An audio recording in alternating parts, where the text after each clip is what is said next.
She disappeared at midnight, leaving behind only a ring smelling of someone else's perfume and a photograph of her eyes screaming for help. Now you will see how far a person will go when love becomes poison and revenge is air. Watch until the end, or your guesses will be your death.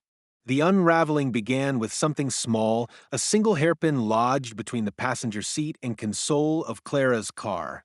Silver, unremarkable, but etched with a floral pattern I didn't recognize. She'd worn her dark curls down for years, ever since our daughter Sophie was born. Claiming clips gave her migraines. I pocketed it that Thursday evening, the metal still warm from the afternoon sun, and told myself it was nothing. But by midnight, I was in the garage with a flashlight, comparing it to every accessory in her jewelry box. None matched. Clara's routines had been shifting for months, subtle as tide changes. She stopped volunteering at the animal shelter on Saturdays, claiming burnout, but her phone buzzed constantly with notifications from an app called Green Thumb.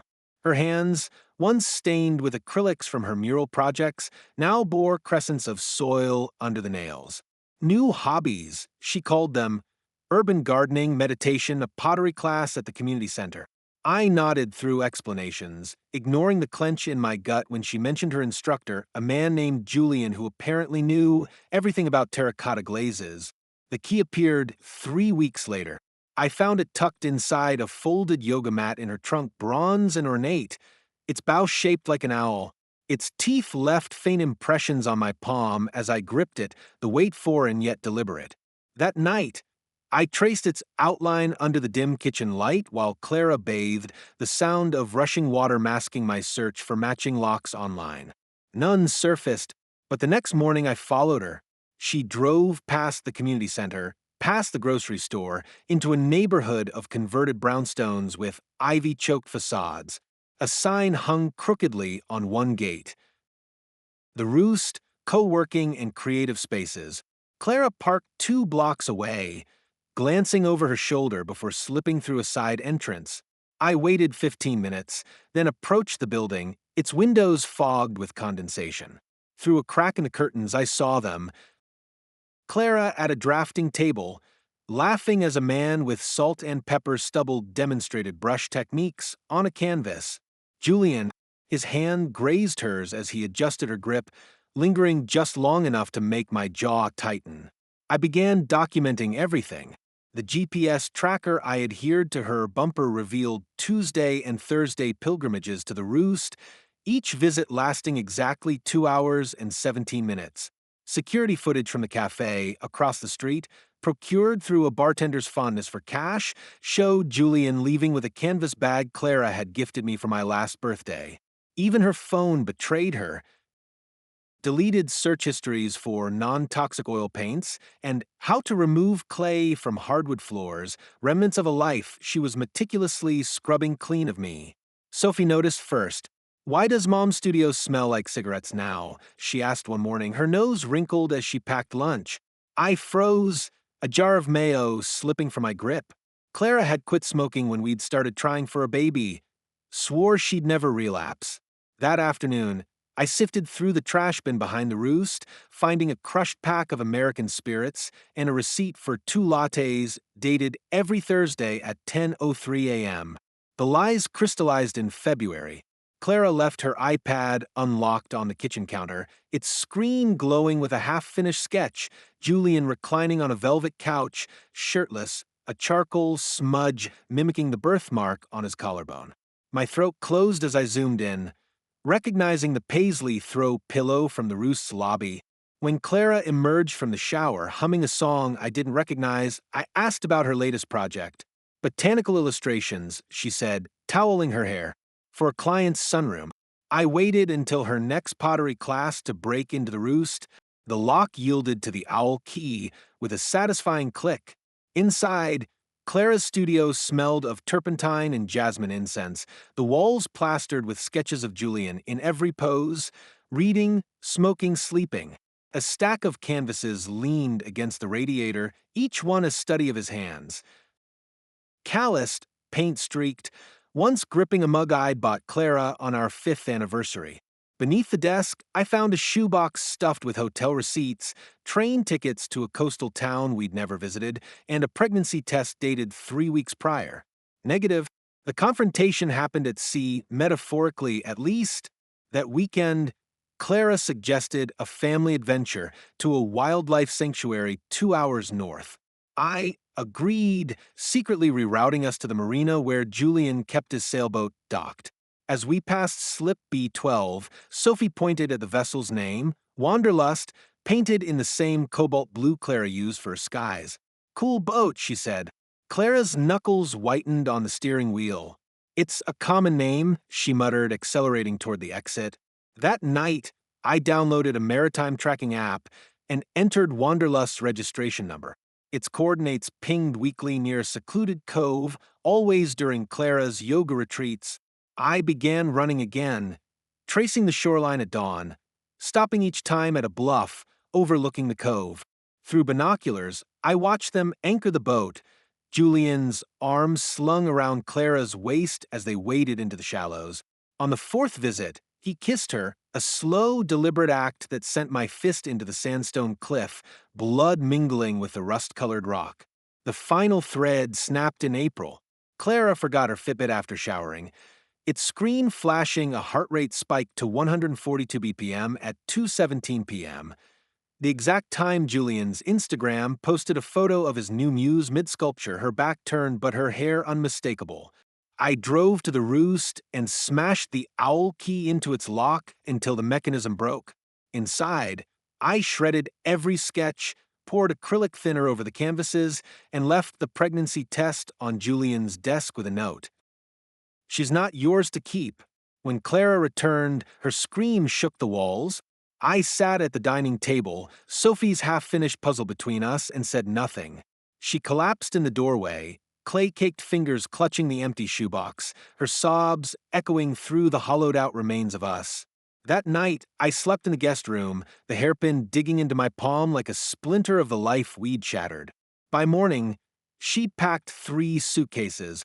Sophie traced the grooves of the puzzle piece in her hand, a lone seagull, and asked if we were getting a divorce. I told her the truth tasted like salt and regret. Sometimes people outgrow their cages. The lawyer's office reeked of lemongrass disinfectant and desperation. Ms. Voss, a sharp-jawed woman whose glasses reflected the sterile glow of her laptop screen, slid divorce papers across the desk. Her manicured nail tapped the alimony clause, a number that felt less like a settlement and more like a ransom. Clara had already drained our joint account, leaving behind a receipt for a cash withdrawal stamped the Roost Cafe. I initialed each page mechanically, the pen leaving ink smudges shaped like storm clouds. Sophie's custody schedule glared back at me. Alternating weekends, split holidays, a life measured in visitation slots. I hired a private investigator who went by Marlowe, no first name, just a voice like gravel and a rate of $200 an hour. His first report arrived in a manila envelope thicker than our wedding album. Julian Rhodes, 44, divorced twice, owner of the Roost and 3 shell companies registered in the Caymans. Bank statements showed wire transfers from galleries in Berlin and Dubai, payments for art consultancy that matched dates of Clara's sudden trips to visit her sister. Marlowe included photos of Julian meeting men in trench coats outside midnight warehouses, their hands exchanging briefcases that clinked like broken promises. Clara's new apartment overlooked the harbor, its balcony strung with fairy lights that shimmered like trapped fireflies. From my rental car across the street, I watched her through binoculars, tracking the rhythm of her new life. Tuesdays, yoga at dawn, mat unrolled beside Julian's. Thursdays, grocery deliveries from organic markets, boxes piled with starfruit and saffron, luxuries she'd once mocked as pretentious. Sundays, Sophie's drop-offs, our daughter's laughter echoing in the stairwell as Clara waved from the doorway, her smile never reaching the windows where I stood.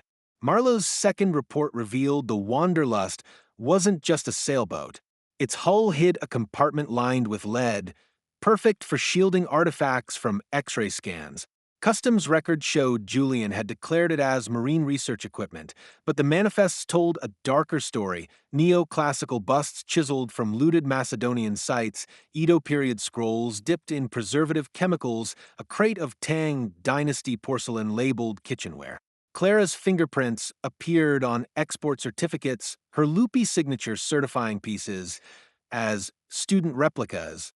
I began leaving gifts for Sophie in her backpack, vintage postcards of places we'd never visit, hidden beneath algebra homework. Clara returned them in Ziploc bags, edges singed as if held too close to a candle. One night, I found a sketch tucked under my windshield wiper. Sophie's face drawn in Julian's angular style, her eyes shaded with the same charcoal he'd used to immortalize Clara's collarbone.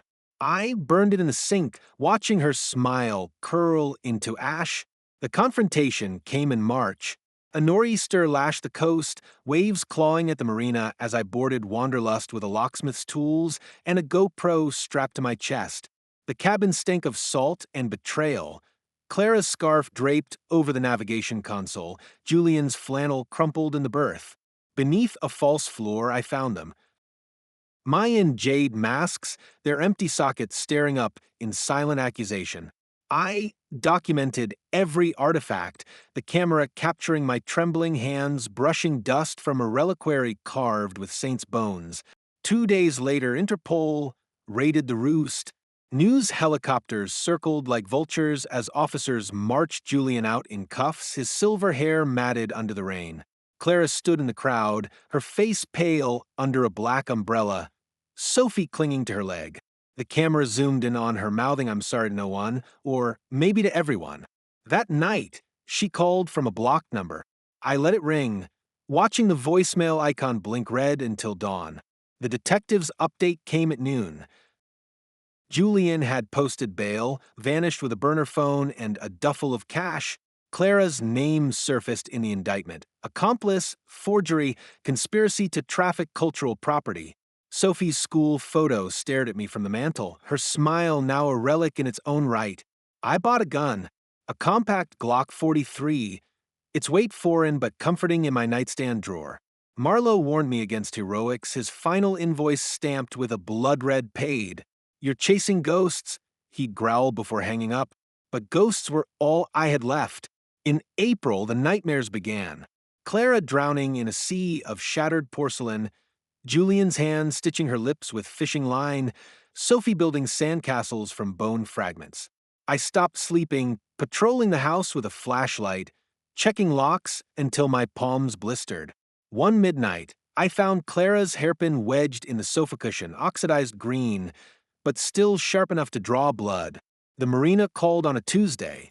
Wanderlust had been found adrift near the cove, its cabin smeared with a substance too dark to be rust. Divers recovered Julian's body the next morning, his lungs filled with salt water and his wrists lashed with nautical rope. The media called it a suicide, but the coroner's report whispered homicide, ligature marks inconsistent with self-infliction. A watch stopped at 2:17 a.m. Clara showed up that evening, her knuckles rapping the door in a rhythm that used to mean I'm home. Sophie slept upstairs, clutching a stuffed owl I'd won her at a carnival. Through the peephole, Clara's face looked hollow, her eyes smudged with coal and regret. I turned the deadbolt louder than necessary, the sound echoing through the hollows of our dead marriage. She left a manila envelope on the porch, divorce papers signed in shaky script, her initials bleeding ink at the margins. I burned them in the fireplace, watching custody agreements curl into black petals. The smoke alarm screamed. Sophie never woke up. The gallery exhibition was Clara's last act of defiance. Fathoms, she called it, a collection of abstract sculptures forged from salvaged boat parts and sea glass. Critics praised their raw exploration of drowning, unaware the centerpiece's rusted anchor chain came from Wanderlust's hull. I attended the opening night, lingering in shadows as wealthy patrons sipped champagne and marveled at the irony. Clara stood beside a twisted metal spire, her smile brittle under the spotlights, Sophie clinging to her skirt like a life preserver. The plaque read, "All debris eventually resurfaces. I bought the piece. not out of sentiment, but because the anchor bore Julian's initials welded near the base, a detail too small for casual notice. It now sits in my backyard, oxidizing under the maple tree where Sophie once hung tire swings. Some nights, I pour bourbon into the hollow fluke and watch moonlight ripple across the liquid, imagining its seawater leaching Julian's DNA from the iron. Clara's trial lasted 9 days. She pleaded ignorance, her lawyer painting her as a manipulated artist, a narrative the jury swallowed like communion wine.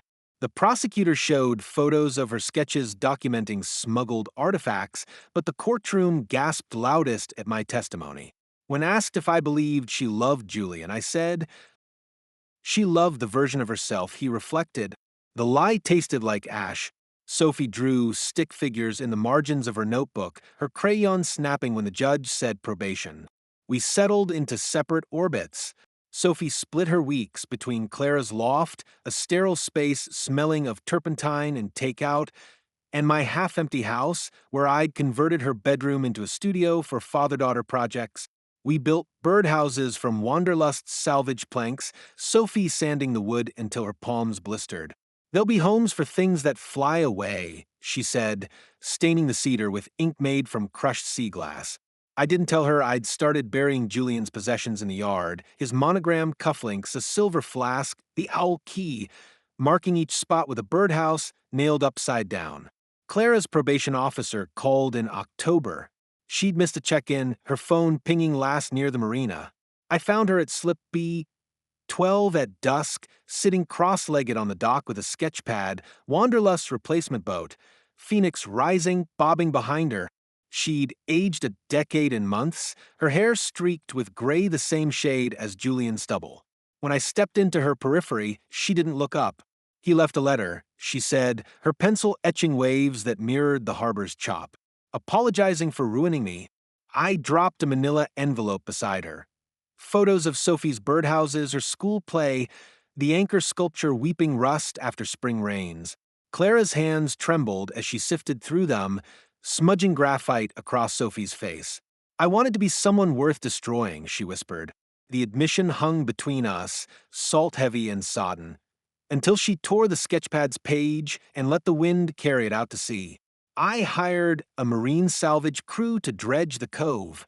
They hauled up crates of waterlogged artifacts, Byzantine icons, Ashanti gold weights, a Ming vase packed with sand dollars.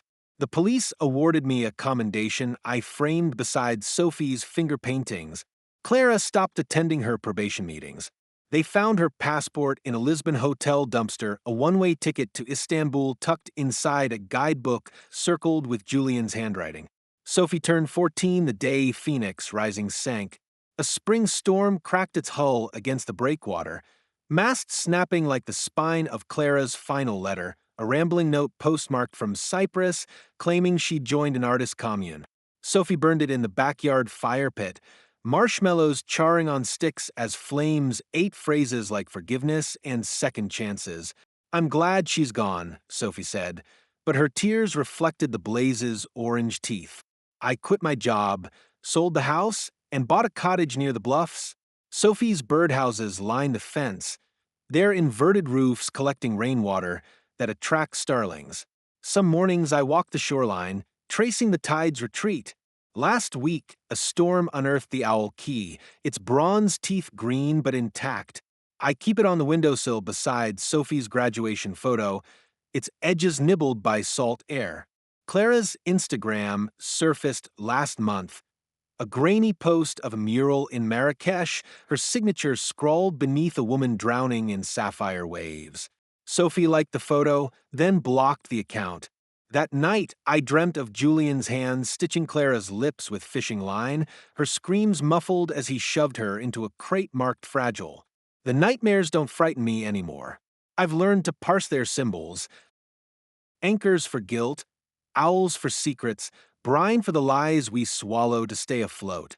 Sophie visits every Sunday, her laughter now tinged with her mother's cadence. We don't speak of Clara, but her absence hums in the gaps between our words, a frequency only we can hear. Yesterday, Sophie found the key. "Pretty," she said, polishing it against her jeans. What's it open? I watched her turn it over, sunlight glinting off the owl's tarnished eyes, and chose the gentlest lie. A treasure chest, I said, nodding toward the horizon where gulls circled a fishing trawler. She pocketed it with a smirk, already halfway to the bluffs, her hair whipping like Clara's did that last day on Wanderlust.